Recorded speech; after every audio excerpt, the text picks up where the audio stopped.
All right, so when we're looking at triangles, we have to remember a few basic properties because we're going to talk about more than just triangles. So what we need to remember first is that if we're looking at a flat line like this one here, we need to remember that this is called a supplementary angle. Okay, so a supplementary angle adds to 180.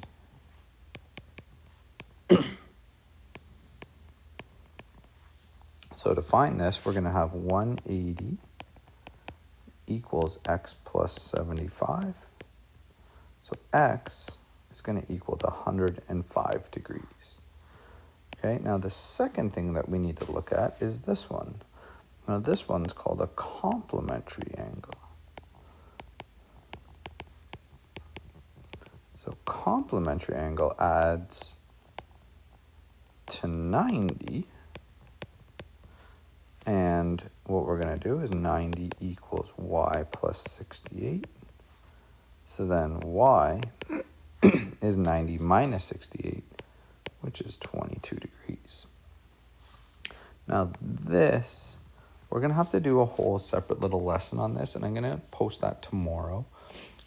There's 3 patterns that we're going to look at, and I'm not sure, depending on what school you've come from, whether you've done them. We need to know the F pattern,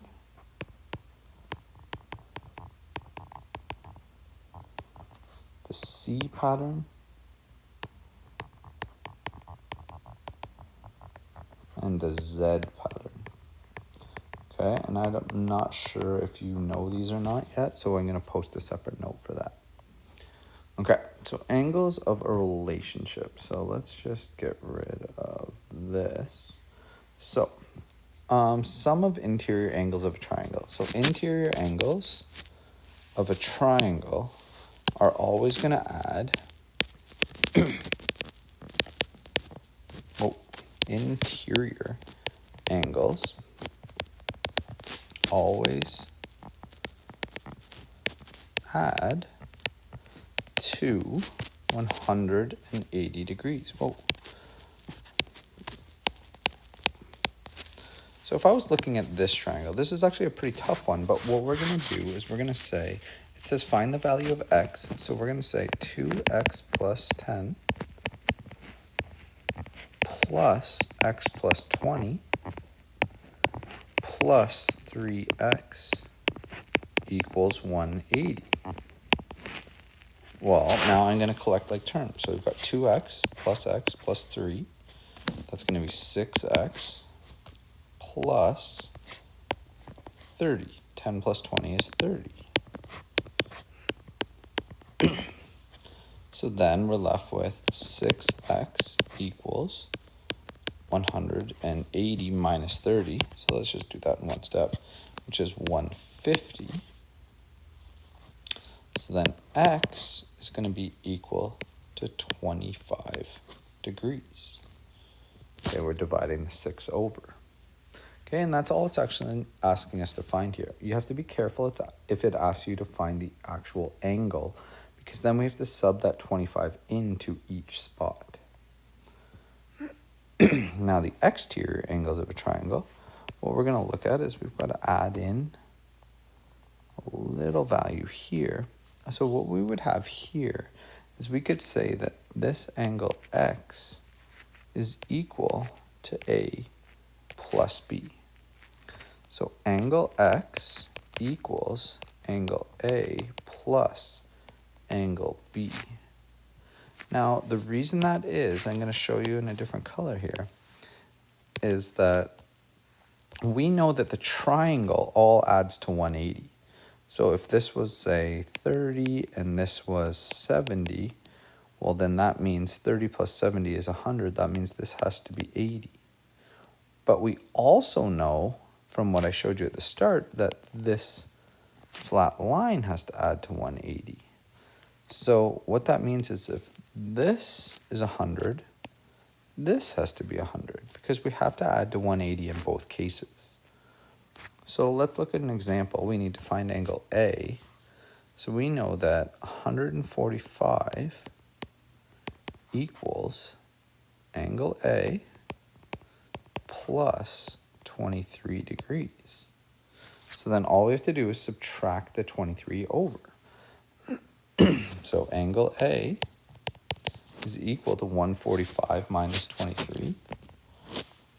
And 145 minus 23 is going to be 122 degrees. All right, last one, sum of exterior angles. Well, the sum of exterior angles, we can kind of look at it like this. What we need to consider is that our angles are always going to extend kind of like that. We have to go around the triangle, and we can't have two angles. We couldn't have an angle over here, because then I kind of have two angles that are both going off in the same direction. So we got to make sure that all of our angles kind of make that pattern. So if this is x, this is y, and this is z, we know that this whole thing adds to 180, this adds to 180, and this adds to 180. We also know the triangle in here adds to 180. However, if we take the most simple example, and this works for kind of every triangle, if we had something like 60, 60, and 60, that would mean we'd have 120, 120, and 120. Well, the sum of exterior angles